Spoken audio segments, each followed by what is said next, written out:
Alright, more questions and answers. These are on some of the text comments, and actually, believe it or not, I got these in the real life world here. How to tune a drop A on a 4th string, because there are some people that think that because Paul Gray uses a 4th string, and he tunes a drop A in Psychosocial, that it's different from using a 5 string and tuning a drop A because it's a completely different bass. Well, think of it like this: the bass that you're using, the bass that he's using, regardless, is going to be different because it's not the same bass. See what I'm saying? Even if it's the same model, it's not the same bass. His is somewhere in the shop right now, being held up for a new show, and yours is in your room. So think of it like that. Now, the easiest way to tune a drop A is, of course, using a 5 string because of the versatility the 5 string gives you and the string gauge. I'm going to show you how to do it on this 4 string right here. This is my Squier. I deem it custom right up here, if you guys can see that. It's really sweet. And simply, okay, I'm going to start it like this. E, A, D, G. That's how these strings go, from the thickest one to the highest one. E, A, D, G, okay? Now, drop A is A, E, D, like, oh no, A, E, A, D. So drop A, so it would be A, E, A, D, A, E, A, D, right?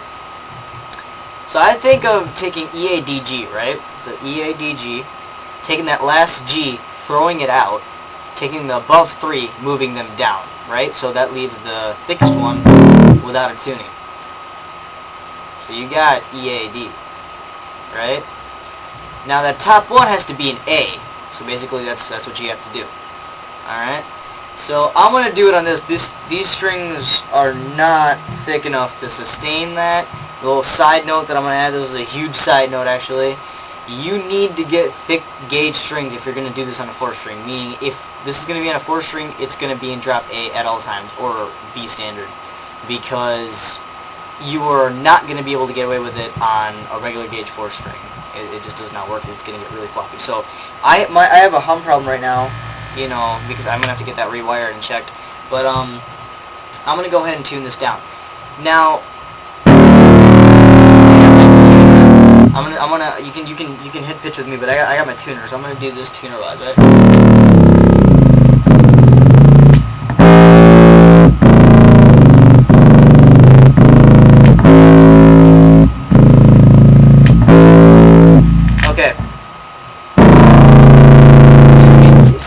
See how weird it sounds on my 4 string? It doesn't sound as well. Now I'm not going to do all the other strings because all you have to do is tune this thickest one up here to a low A, and then the second one, tune that to an E. The pitch for the second one is going to be like what the original E was up here.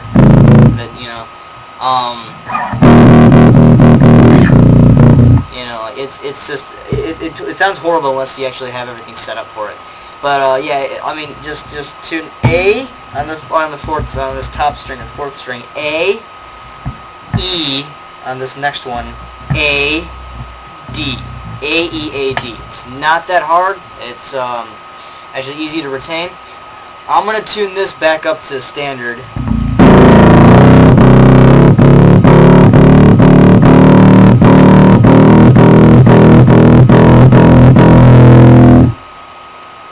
And, I have my standard bass, but, yeah, if you're going to do it on a 4 string, thicker gauge strings, best thing to do is get a 5 string pack, throw out the high G string, put those on, and then yeah, go ahead and do your tuning. But like I said, once you do that, you're not going to be able to tune anything higher than B, or even C would be like pushing it because the strings might snap it, too much tension on the truss rod. So it's really made so that you can, you keep it at A. Even Paul Gray, his bass for drop A is at drop A. He doesn't tune it up and down. He keeps that at drop A, and then he has his other ones at B standard and stuff like that. So there you go. There you have it. Just A, E, A, D. Remember that. It's not that hard to do. It's just there's a lot of precaution that is taken with that. You need to also be able to hear that A, because it's really, really low. I think that should be it for this. If you have any questions, just ask me. Thanks.